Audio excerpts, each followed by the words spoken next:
Ranawat diet में आपका स्वागत है। जय श्री रामकृष्ण।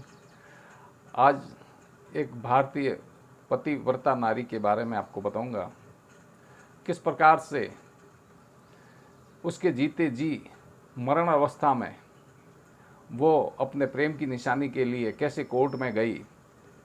जहां अस्पताल ने इनकार किया, वहां कोर्ट ने उसकी मदद की और अपने पति के प्रेम को अमर बनाने के लिए उसने जो बाधाएं लड़ी और उस संघर्ष में पति को खोया। पति कोरोना काल में मर भी गया और जिसका हॉस्पिटल में बिल 1.5 करोड़ का बना दिया गया था। और ये बिल कैसे चुकेगा, क्या होगा और उसकी अमर प्रेम कहानी क्या है और उसके वंश को वो कैसे बढ़ाएगी, ये सब जानने से पहले अगर आप मेरे चैनल पर नए हैं, चैनल सब्सक्राइब करें, वीडियो लाइक करें, अधिक से अधिक शेयर करें। मैं डॉक्टर विनाश सिंह राणावत, साइकोलॉजिस्ट और डाइटिशियन, आज आपको बता रहा हूँ हिंदुस्तान की बेटी, हिंदुस्तान की वो पतिव्रता नारी किस प्रकार से अपने पति के अरमानों को जिंदा रखना चाहती है। उसके परिवार में कैसे बेटा बनकर संघर्ष के लिए तैयार हुई है, वो अब आप ही सुनिए। 24 जुलाई 2021 की न्यूज़ है ये।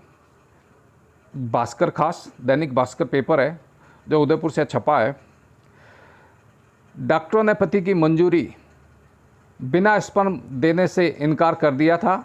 महिला ने कोर्ट में लगाई थी गुहार।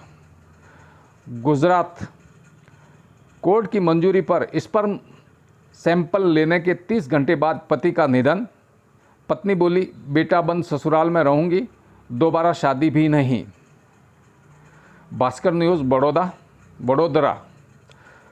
पति मेरा प्रेम है, उनकी सभी जिम्मेदारियां मैं निभाऊंगी। पति की इच्छाओं को पूरा करना अब मेरी जिम्मेदारी है। मैं दोबारा विवाह नहीं करूंगी, बहू बनकर नहीं बल्कि पति के परिवार का बेटा बनकर ख्याल रखूंगी। ससुराल के सदस्यों के साथ मैं सामंजस्य बनाऊंगी, कभी उन्हें बेटे की कमी नहीं खलने दूंगी।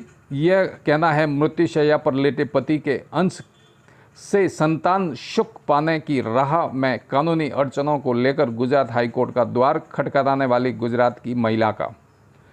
मंगलवार को गुजरात हाईकोर्ट के IVF के लिए पति के स्पर्म के सैंपल लेने के लिए मंजूरी दी थी।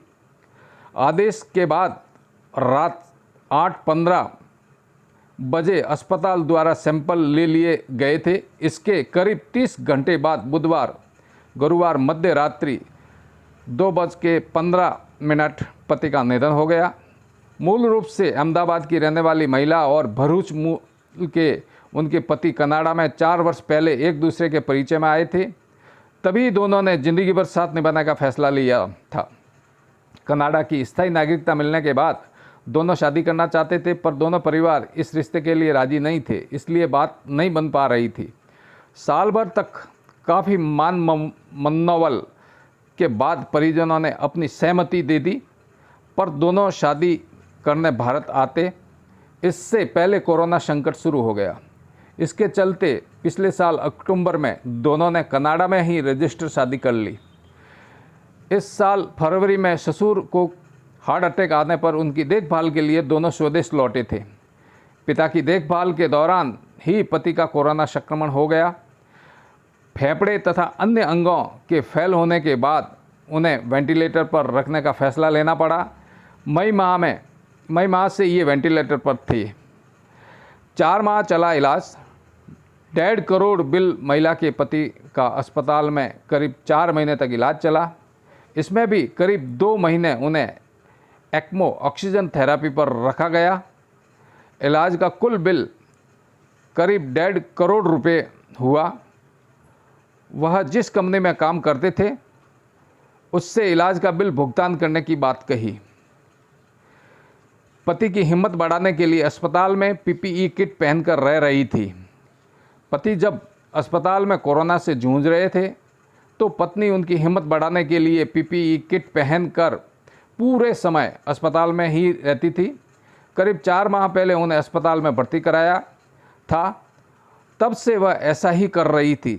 पति के लिए प्यार और पत्नी के समर्पण की यह कहानी 20 जुलाई को तब सामने आई जब गुजरात हाईकोर्ट ने याचिका पर सुनवाई पर पत्नी के पक्ष को आदेश दिया।